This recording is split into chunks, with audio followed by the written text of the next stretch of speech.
Hello, everybody. This is Bradley Grunner. I'm here for the Moss Macros podcast, episode number 12. I'm here with Stu Yellen. And here today, we're going to be discussing the aging athlete. Certainly an interesting topic. We're both getting up there ourselves. Yes, I actually, when you're young, you never think you're going to be older. It just definitely never occurs to you.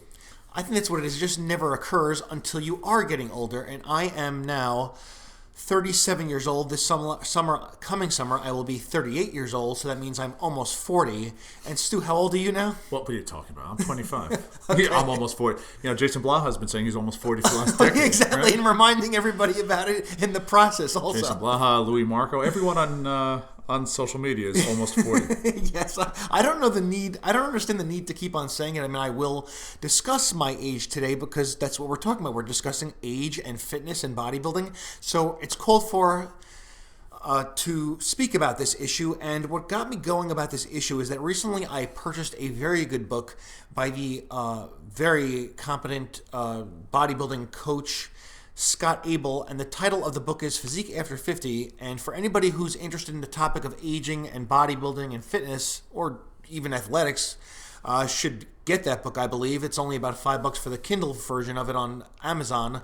And it was a very good book. I read it within a day, and it opened my eyes to a lot of things. And Stu, I mean, we're going to be discussing here how training has to change and your mindset changes. Well, I think that's probably going to be the biggest issue. I mean, yes. Training changes anyway. Yes. You get hurt, you have different goals. Maybe you have like a periodization approach, but it was probably the mindset more than anything, because I think no one who goes to the gym day after day, month after month, year after year, who defines a good portion of who they are by their gym, by their physique, wants to acknowledge that maybe, and I'm saying maybe because I tend to say things that upset people, maybe the best years you've had, maybe your peak, maybe it's behind you. Yes. And that is a tough pill to swallow. Yes, and I can relate to that also because I just recently won a show that I've spoken about before a few times on this podcast and on the website that you and I usually go to and my Instagram page. I loved it, and I was planning on competing as an AMBF pro. That's the organization that I competed in. And, well, I have some other adult responsibilities on my hand right now that take precedence over the gym and bodybuilding. But I still want to remain involved in bodybuilding. But I had to say to myself, gee, my new aspirations or my new responsibilities on my hands is not going to allow for competition, because we all know that a prep done right is extremely time-consuming. I mean, it really takes up a lot of your time and discipline. So I have to, let's say, readjust my mindset for it. And you got to adjust your mindset and say your best years are behind you. And this leads up to what I would call or refer to, I mean, it's not my term, it's the Peter Pan syndrome. And I believe that all of us in the bodybuilding, so-called fitness community, people like to call it, want to remain young, want to remain virile forever. That's like you said, we define ourselves by this hobby or pastime, and we just simply can't face the fact that, hey, the body does change, the body ages, we get injured, things happen in life that deter our goals in the gym. We could still be going to the gym, but it takes away time from, we're on limited resources in this life, and you got to put your time and effort where it's most important. Now, Stu, what do you think of that? Well, I mean, you and I always talk about priorities. Yes. God, I had my first shoulder surgery, I was 38, I think. And before that, I had already decided, look, I'm probably going to bang away doing this for one more year, but there's other things that I wanted to do. Not saying, I'm not going to go to the gym, but again, it's a priority shift. Now, obviously, you have surgery, you're forced to reevaluate things. If you have a nice 4 to 6 month rehab, well, that's a lot of time in your own head watching as you're unable to do things that you normally would, and that's a very, I guess I'll use the term, a sobering experience, a real dose of reality there. Now, I'm not saying everyone is going to get injured, but you do certainly reach a point where I'll say the body doesn't respond the way it does, and the day I remember the day I looked in the mirror, it's like, wow, my goatee's got a pretty big streak of white going through it. Right. And that's a nice physical reminder of hey, what's going on there? No matter what I'm doing in the gym, other things are going on that are so out of my control. I'm going to keep going to the gym, banging away, and I'm going to somehow reverse the aging process? You can't. Right. You can try to keep up with it. You can try to stay on top of things and do your best in terms of diet, nutrition, all these miracle supplements you can try, adjusting your training. But what's it saying? Time marches on. Yes, exactly. And it's not just time, for example, chronological age. It's also like what Ian King used to discuss is chronological age versus training age. Mm-hmm. I mean, you have to also take into account that you're not someone, let's say, who started lifting weights at 35 years old and wants to just get in the gym. I mean, you could still be a relatively young person in your 30s. However, let's say you started training when you're 16 years old. You still have a large training age, even though you know what I'm trying to say? Well, I know exactly what you're trying to say. I just want to laugh a little. You're throwing out, Scott Abel, Ian King. These are coaches that people that get their advice from, the YouTube celeries aren't going to know who they are. Because exactly. These aren't people trying to make a name for themselves on social media. These are people that really have the background, really work with the top athletes. Yes. Don't have people following them just because, they post a selfie with their shirt off every day. Exactly. I mean, like these, I have nothing but respect for Ian King and Scott Abel, but these are not like pretty boys like Ziz, running around. Is that how you say his name? Ziz or... I don't know. I guess it's Z-Y-Z-Z. These were guys that were not pretty boys just running around clubs shirtless. I mean, these are middle-aged guys now who I guess might not be the most suave and savvy guys on social media, but they have proved that they get the results with their athletes and bodybuilders. Now, going with the injury thing, I mean that just to put this out there also, because let's say it doesn't have to do with age per se, but when you do prep for a show, you do anything that's specialized. For example, if you want to be the best power lifter, once you start specializing or prepping for a show or trying to add the most muscle mass possible, you do open yourself up to orthopedic issues. We're not saying people that are not careful or that you should get injured or that you must get injured, but once you start taking things to an extreme, you are opening up yourself to injury. And I had my first injury in my life, and the symptoms started to occur during the prep, and I never had those symptoms before. I was injury-free for the whole time, and now that I'm 37 years old, which is not old per se, I have to reevaluate what I'm going to do to heal from this injury as soon as possible in a safe manner, because I have other things to take care of in life. And I'm not old, but I said to myself, well, gee, how am I going to keep in shape going forward with the other requirements of life? And other aspects that we have to talk about, and you hinted at it, is the recovery issue. Now, you do get conditioned as you train. I think your recovery becomes better as you train. You can handle more work. But eventually you cannot fight the fact that you are aging. Like you said, meaning that time is marching on. Time is marching on. Look, who was... what's his name? Bill Pearl. Yes. Bill Pearl always said that, and this is going against every internet expert from the last 10 years. Yes. He said the more you train, the more training you can handle and actually grow from. And I'll tell you, I remember when I read his book, and, I tried to read everyone's book, and try this, try that. But the longer I trained, the more volume I subjected myself to, and the more progress I made. And it was like, wow, if you're doing everything right, you got your diet squared away, your sleep squared away, you can handle more and you can be productive from it. Right, and that goes against the fitness celeries that are all telling us recently that you can't handle much volume if you're natural. Now, yeah, there's a point. I mean, you can't handle indefinite amounts of added volume, but that's a point that I liked that you brought up right now, because back in the days, even naturals were handling a great deal of volume. But again, like we said, it also depends on your resources, meaning that if you have a kid, a full-time job, maybe now you have to shift back your volume and change your training program. There are other things involved in getting older besides the actual aging process that we all have to deal with. And let's just go over some people that have some longevity here. When people think of aging, I mean, I think of Dexter Jackson. You think of Dexter Jackson. That's why you brought him up before, is that he's someone who is lasting quite a long time. And I also think that even though Jason Cutler does not compete anymore, for someone who's still active in the gym, he looks very good. I mean, he's injury-free. They both look pretty good. They still both look pretty aesthetically pleasing. I mean, even though Jay does not compete anymore with a shirt off. Wait, hang on. Jay, I don't know if everyone knows this. Cutler was competing in like teenage bodybuilding shows. Yes. Now he's I want to say he's close to my age, or he's like a year or two off. Now I hate to admit this, but I'm 43. So if let's say Cutler's 43, yes, give or take a year, and he's been competing since he's 16. He's pretty good. I can't recall any I'll say publicized major injuries that he's had. Only one, the bicep injury, which you really, that wasn't a bicep injury. I don't know. It's been called a bicep injury. Is that what we're calling that? It's been referred to as a bicep injury. Okay. Let's say a bicep situation. I'll say a situation. Okay, a situation. Bicep right. issue. But even that was what? Was that 2011, 2012? Yeah, he's healed from it. It's just, okay, but let's say that happened in 2011, yes. 2012. Now, he was still almost 40.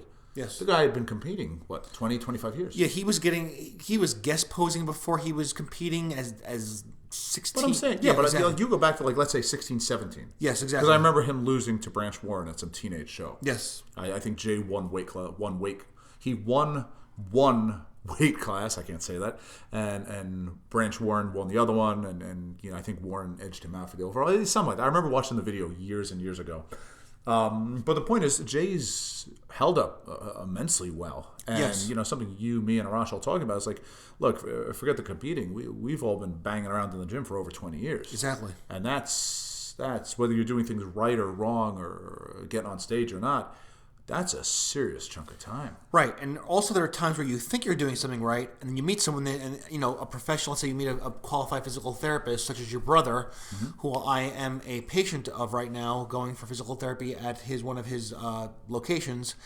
Sometimes you might be thinking you're doing something right for bodybuilding purposes, but when then you meet an actual skilled professional who knows about the body and the way it functions in order to be injury-free, you realize you were not doing it correctly all that time. And that's might have what led to your injury. But let's also, how there's a whole buzz going on about, just adding weight to the bar and barbell lifts only, and barbell lifts are the key to all progress. Now, let's just look at something here that Jay and Dexter Jackson have done that they have in common, which I think is have in common, which could lead to longevity. I know it's all savvy these days to be this, what would you call it? This power lifter turned bodybuilder combination. Well, you got to remember, so somewhere along the road, the idea, and I was fed this when I started training too, was that you want to get big, you got to get strong. Now, eventually, science kind of we all learned enough that we could step away and say, look, there's two different goals you're training for right there. Okay, some of the best bodybuilders I know are not the strongest guys. There's a lot of other things that factor into stimulating muscle growth that have nothing to do with absolute strength. Yes. So I think that is why you had, and we got caught up in this too. The whole power, what they call it, a power building. Was that the term? Power building. Yeah, we all watched Branch Warren throw 200-pound dumbbells because he was such a badass. He still has an ugly physique, and he did that to himself, man. Or that form that he does with the barbell pressing, incline presses. Oh my God, I liked him when he was the first to pro, but I like him, but I don't know if I like watching. Meaning feeling the possible pain that can occur by having 315 pounds violently crash on your chest while you're arching your back. Well, it can't hurt any more than falling off a horse, right? Right. So, exactly. But this is what goes back to Scott Abel was saying for longevity, that we're always been taught by these. There's no need to mention names here, that you got to keep succeeding in the barbell lifts and that everything will just take care of itself. And then after that, after you earn your bones with the barbell lifts, then you could start being a bodybuilder. But if we actually look at what Dexter Jackson said at the New York Pro, from what two people told me that he said at the New York Pro on the mic when he was asked about how he remained injury-free and this aesthetically pleasing for his, until now, his whole life, is that he does use more machines. He uses more cables and dumbbell lifts. You'd look at Jay. Jay really doesn't do that many barbell presses, really, I've noticed. He does a lot of dumbbells, machines, hammer strength, Nautilus, higher reps, relatively higher reps. I remember Jay always saying he's up to 8 to 12 reps. He never got into this whole, 6 reps and below thing. And here they're still standing. And also in Scott Abel's book, he said machines are your friends, cables are your friend, dumbbells are your friends. Minimize the barbell lifts as you get older and bigger. What do we? And the thing is this, though. People have been saying, "Well, progress is only adding weight to the bar." But what about But here's the thing. Look at this simple concept. What about adding weight to the machine, adding weight to the dumbbell, adding weight to the cable, doing more reps for a body weight exercise like chin-ups or dips? Where did this whole thing where that you have to add weight to a bar? Meaning let's say someone does 100 pounds for lat pull downs for lack of a better number, and next year they're using 150. Isn't that adding weight? That's adding weight no matter what exercise you're doing. Well, dude, it all comes back to the whole, and I've been saying this for years, the muscle doesn't know what's applying the resistance. The muscle doesn't know the number of on the dumbbells, on the barbells, on the machine. Or what exercise you're doing. No clue. Yes. No clue. Now, aside from the argument that certain exercises allow more auxiliary and balance muscles to come into play, secondaries and stuff like that, it shouldn't make a difference. And if you talk to someone who is just looking at it in terms of the raw science of stimulating mechanical overload in a muscle, creating that tension, there is no difference. Now, if you talk to someone who's, a typical gym expert or keyboard expert who's never actually done this themselves, you know what? It's going to come down to, and Arash will tell you this, it's going to come down to impressing other people in the gym. Yes. What looks more impressive? Right. Okay. I just dropped a whole ton of weight on a bar after doing a ridiculous set of barbell shrugs that did not do anything for me. But it looked so badass when I dropped it that everyone in the gym turned around and said, "Wow, look at him." With the you talking about the form of barbell shrugs where you barely move you're barely moving the weight at all, and that's supposed to look impressive? That's what you're referring to? Well, I always said, do you want to make gains, or do you want to impress other guys in the gym that are, it's not going to matter once you walk out of the gym. It's what are Russia? You get into training to impress women, and the only people who care are other guys. Exactly. And that also goes to show you also that this has to deal with bodybuilding in general, is that in order to get a better physique, you do not have to be locked into any specific exercise. I've gotten better results doing stiff leg deadlifts with a dumbbell rather than standard deadlifts. Mm-hmm. I've used a safety bar rather than a regular straight bar for my squats in recent times. So this whole notion that you have to do the so-called big three constantly at the expense of everything else and the expense of making progress with your physique is just kind of asinine. It is not asinine for powerlifting, but that mentality is asinine for bodybuilding. And let's go over the hard truths again. Let's get back to that mindset thing that we were talking about before, the mindset. What is the best way to look at this? We've said it before, and we're beating a dead horse here maybe, the unavoidable truths, the hard truth. And even Scott Abel said in his book that the hard truth is that you simply have to come to this basic point, and it doesn't sound really that exciting, really. It's not earth-shattering what he came up with, but it's profound anyway. It should be said. At 50 years old, or at certain ages, or whatever your injury that occurs any time in your life, you're going to become limited. And you have to accept this limitation, which is very hard for a lot of gym rats to do, right? Well, especially as newer stuff comes out and you want to do it.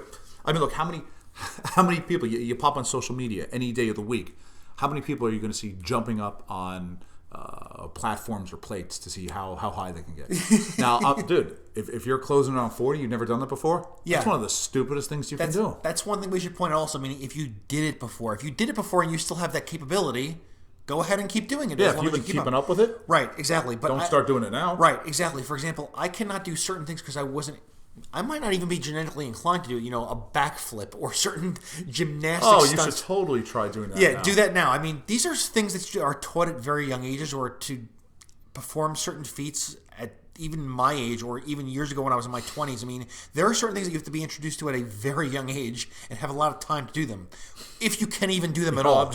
I'm just thinking, I tried snowboarding first time ever at 35. That was bad. right. That was bad. I even in my late 20s, I already said, well, yeah, there's some things are behind me. I can't. I should have taken this up at 12 maybe.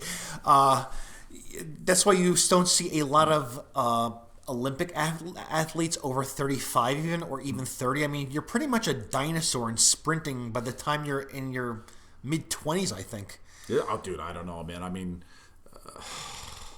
I'm trying to think. I don't really know anyone who still sprints at close to our age. Well, yeah, you could sprint as part of your exercise, but as far as, let's say, sprinting in the Olympics, I remember this British sprinter, Linford Christie. he did an event in the Olympics at 35 years old, and I think that he was only 35-year-old man there, or like maybe the oldest sprinter ever. Well, I mean, I think most athletes they consider old Yes. at 30. I mean, Yes. I mean, you want to talk about? I mean, when did? All right, let's. You would know this. You're like a freaking encyclopedia. When did a certain Mr. Olympias? When did they go out? Like, did Lee Haney? When did he win his first? When did he win his last? He was a freak. He was young. Well, I know that Dorian was 28 in his first one, and I'm kind of thinking of how old he was. Well, he won what, 6? So he retired at 34.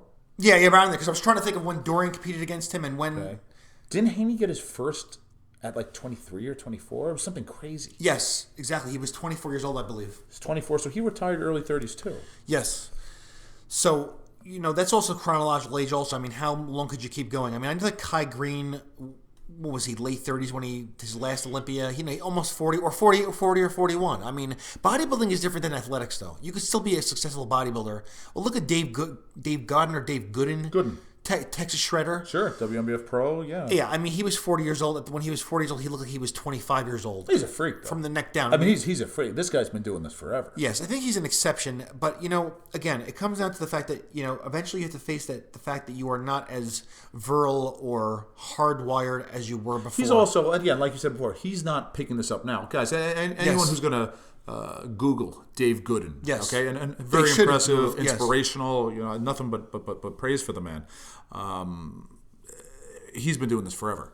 Okay, I mean, look, Brad knows I judge a lot of shows, and I see the Masters competitors, and there are the guys who have been doing this forever, and they just kind of aged into the Masters divisions, and there are the guys who pick up bodybuilding in their later retirement years, and two very, very different types of physiques. Yes, definitely. I could tell the difference between the physiques.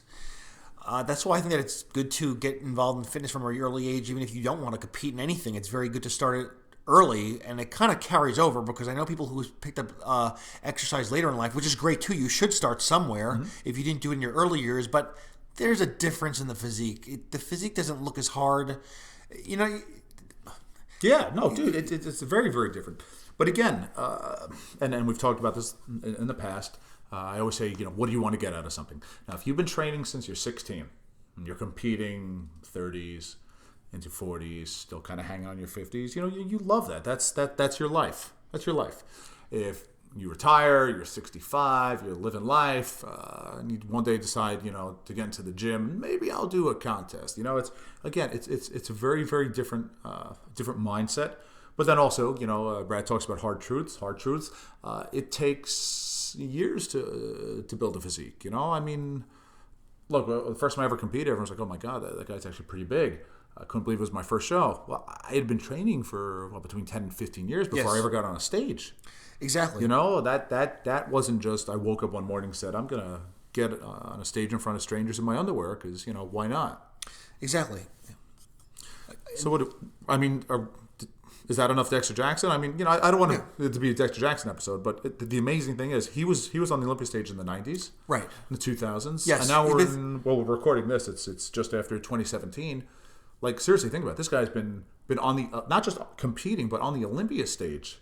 Yes. What, 25 years? Yes, for a long time. Because, I remember seeing him for the first time. I actually think that he might have been in a New York Pro. I remember seeing him in some show I went to, and the guy's been holding up for quite some time. But I mean, again, it's like you said before, this is him adjusting as he goes. Yes. Other, you were saying hard truths and things that are avoidable. Look, you mentioned my brother before. Yes. For those guys out there who don't know me, don't know my brother, I've mentioned him here or there. My brother's a doctor of physical therapy. He's a strength training and conditioning specialist. He's an Olympic weightlifting coach. He's competed as a bodybuilder in the past. He won the light heavyweights, and I don't even remember what show this was, years ago. Works with a lot of world-class athletes. I'm not going to name drop because it's not important, and I don't think he would even care. Yes. But he talks about things that are, I'll say, inevitable. Okay? Now, in addition to working with all those athletes, he also works with average everyday people that haven't been banging around in the gym or playing extreme level sports for decades on end. And something he always says is, look, wear and tear on the body, happens. It's unavoidable. Yes. I started getting these little, lower back issues. Now it's like I got I think I like two bulging discs. It was L2 or L3 or 3 or 4. I don't even remember. It was definitely single digit L's. But he says, look, no one does anything, any kind of resistance, exercise, sport, pursuit, activity, whatever you want to call it, and gets to be almost 40 without wear and tear on the lumbar area. There's no way around it. Exactly. And things that I guess we formerly, let's say we go back to 50s, 60s, this is the 1950s, 1960s, where people would just say, oh my lower back's acting up a little. Well, now we know, so many people are in physical therapy.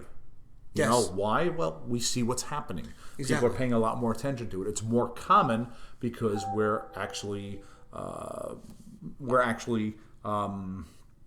looking for it and treating it and doing what we can to continue on with our enjoyable activities, pursuits, basically anything that we enjoy doing, as opposed to the way it would just be written off back then as that's just aging. Right, exactly. And did I just ramble too much with that? No, you didn't ramble too much. I just want to point out one thing before we go into our other subtopic here, is that hard truth, I want to share my experience because this is our show as well. Mm-hmm. How we relate to our topics is why we're so passionate about them. I can relate as well. Meaning that if I have another ambition, let's say starting a family, and I want to start a family in the near future, right?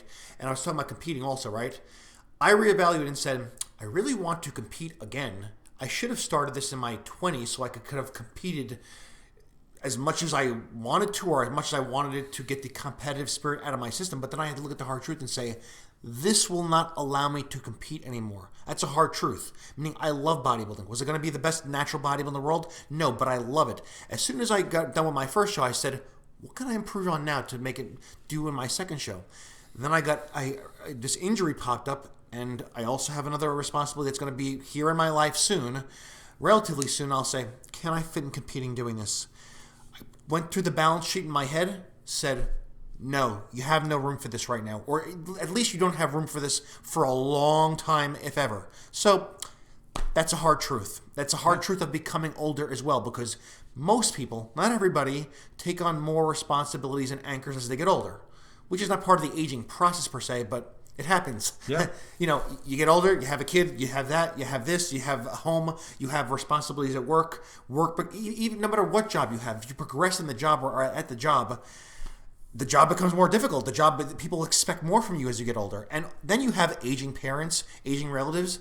You can't, I said, well, I got to take care of this person. That people are going to come before this pastime. At least for me. I don't know if that's the mentality everybody has, but people are going to come before this pastime. Well, you got to remember the word you're using. And I know some people nod their head in agreement when you and I call it this, and some people go like, what? Yeah, exactly. The fact that we call it a pastime. The fact that we refer to this as a hobby. Exactly. And again, look, I think, even before we became as close friends as we are, yes.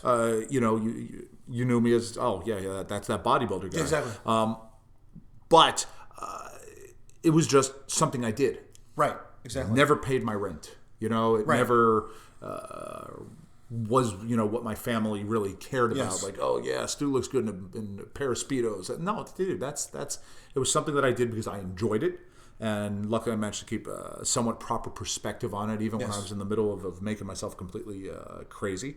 But that becomes, it should become, if you're a mentally healthy individual, yes. That should become more evident to you as you get older. And that's something we always talk about, maintaining proper perspective.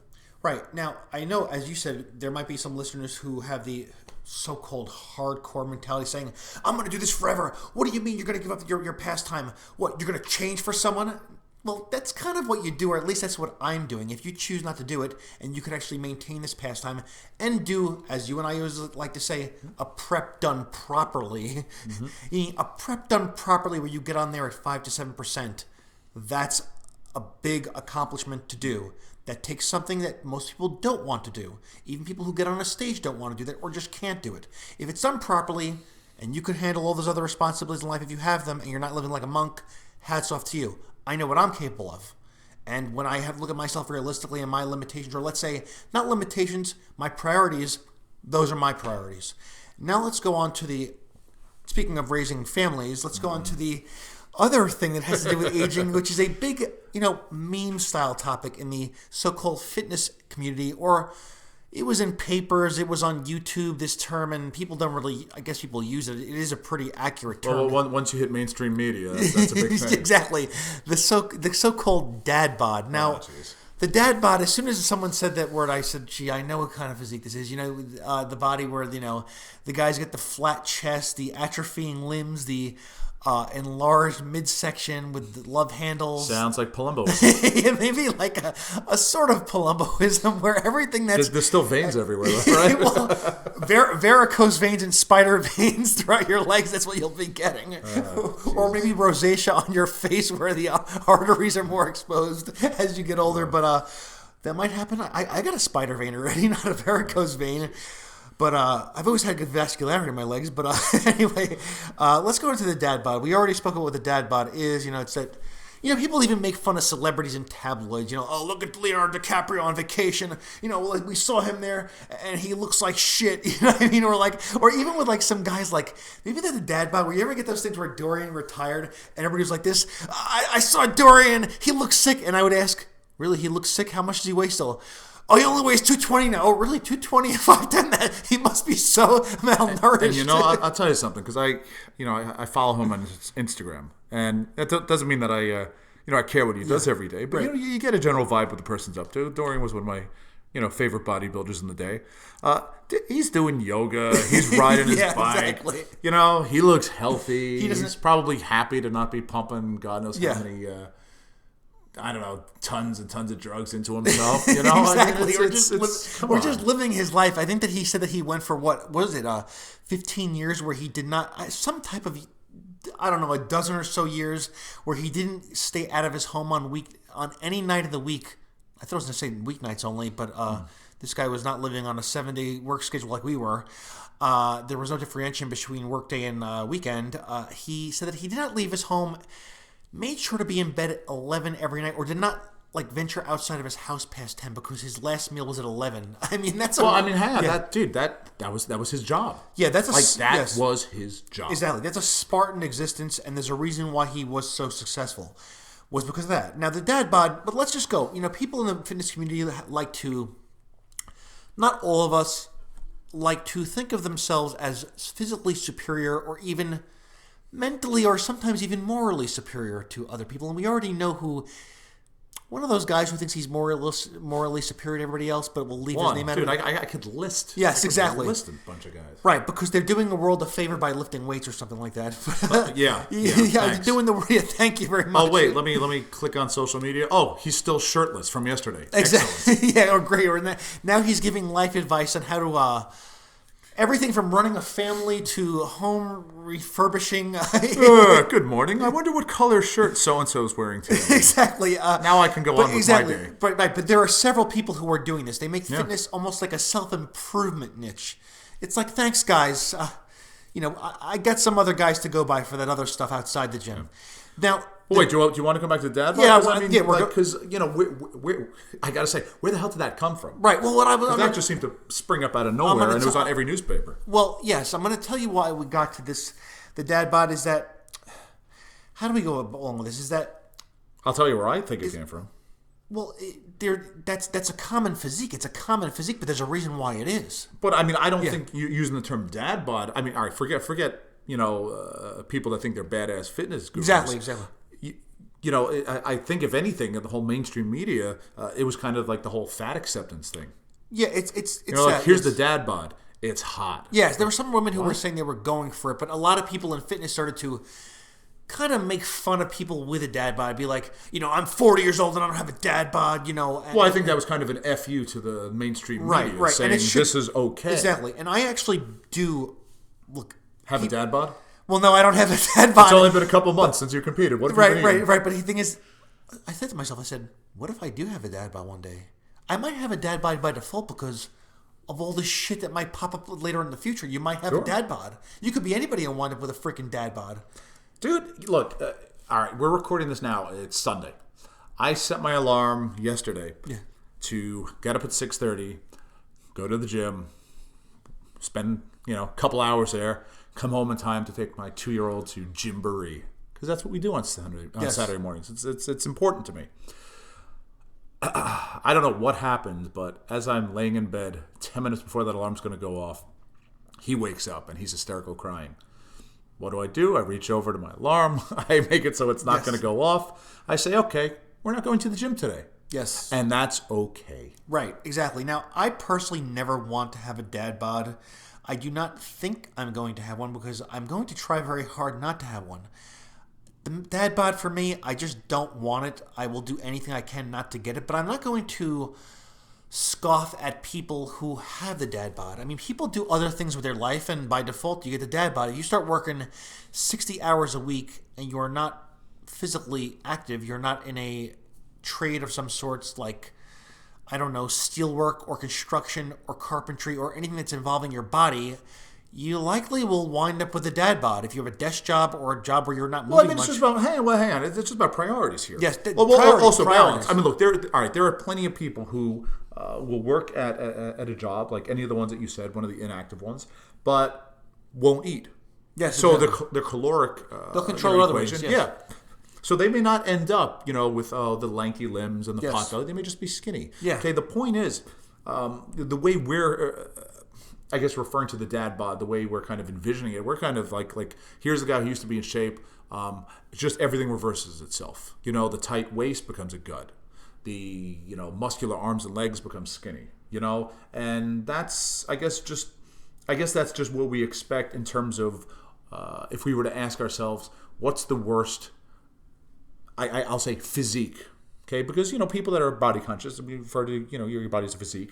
The worst physique you could imagine, not muscled, and with a belly. It's that's where it comes from. Exactly. Now that look, and everything you're saying. I'm not gonna have a dad bod because I don't want one. And you know what? Wait till you're a dad. Wait till your time is not your own. Exactly. And it's not I'm giving up. It's this is more important. Exactly. It's more important for me to go with my son to Gymboree. Right, exactly. Or I might do other forms of physical activity that are less time-consuming, less taxing on the body.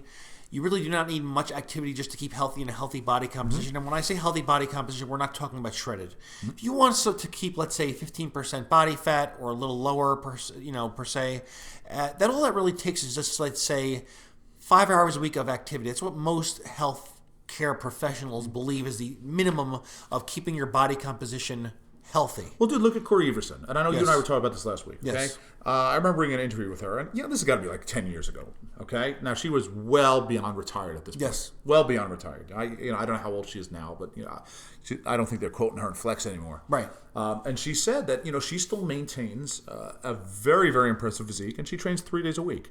And at the time, I remember seeing a photo of her and thinking, holy crap, she looks amazing. Not just, she looks amazing for her age, but she looks amazing. If this woman, and she had to be 50 at the time. Yes. And I'm guessing, if Corey's listening, I have no clue. If she walked down the street, my head would turn. Yes, she's a very attractive person, actually. And now, as far as that, we went over the aspect of, let's say, changing your standards, changing your routine versus just giving up. Sometimes you do have to give up. I mean, let's say if you got involved in something that takes away all your time and energy from the gym, I wouldn't call that giving up per se. You're not involved in the gym anymore. You're just not involved in the gym anymore. You're not giving up. You're just not involved. And there are people who have gone down that road. And they're okay with it. I've seen former IFBB pro. Oh, God, I can't remember. I was going to bring some of them up. Yeah, he's a bicyclist now. Oh, crap. It was, someone linked it on one of those forums, linked photos to the guy's Facebook, and I clicked on it. I'm like, oh my God, I remember this. I can't remember I'm seeing the face. I can't remember the name right now. But the guy got into long distance cycling. Yes. And that's pretty cool. And it just, again, it comes down to what's important to you. Right. If you say just giving up, there's a big negative connotation to that. Right. Changing standards. Brad, look, you yourself for years. Yes. Okay, you would go back and forth. Exactly. I want to be a bodybuilder, and I'm just going to be general fitness. And yes. I'm sure some people would say, well, dude, that's what kept you from really getting huge. And all right, you know what? No. You're living your life. Yes, exactly. Look, I myself, and this, you can laugh at me for this. Over the years, even, I always felt very, very serious in the gym. I went back and forth from just trying to be like I'm serious in the gym, but I'm not a meathead. Yes. To every day I work out in the gym, I have to have some kind of T-shirt that screams "I'm hardcore." You know, a freebie T-shirt from Animal. I've got a huge collection of testosterone T-shirts. I love these things.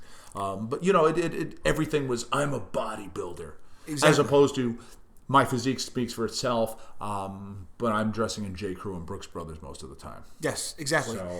But this is also where we could just maybe talk about this because we don't want to divert our attention that much from the main topic at hand. But I think this is also one of the places where people also take these pot shots at former retired IFBB pros where they'll say, well, all this guy was doing was roids and look at his body now. It was all roids. No. The guy just stopped training as much and eating like a bodybuilder. He gave up the bodybuilding lifestyle. If he decided to train again and or use ergogenic aids again, he would get back to that status again probably without a problem. So it's not all drugs. You'll get these before and after pictures of Lavroni or that Middle Eastern guy, Mustafa. Oh, Mustafa. Is his last name Muhammad? Or yeah. That sounds pretty racist if I just throw that out. But I know who you're talking about. Exactly. Or Paul Dillon. Exactly. Well, exactly. But they try to make... He gets a lot of crap. He gets a lot of crap because he has a dad bod now. And they'll say something like, well, the guy was all drugs. No, the guy was not all drugs simply because he has a dad bod now. He has a dad bod now because he gave up bodybuilding. He gave up every aspect of it, I believe. He doesn't lift anymore. He doesn't use ergogenic aids anymore. Who knows? Maybe he plays golf and he's totally lazy physically. But the guy, if I recall, I should have researched this before I brought him up, but he just popped into my head so I couldn't, is running his own business now. I believe that he has his own bodybuilding organization. Yeah, no, he does. I think they're based up in Canada. Yes, Canada. I was going to say something interesting. And I remember, God, this always stuck out of my head, an old interview with him.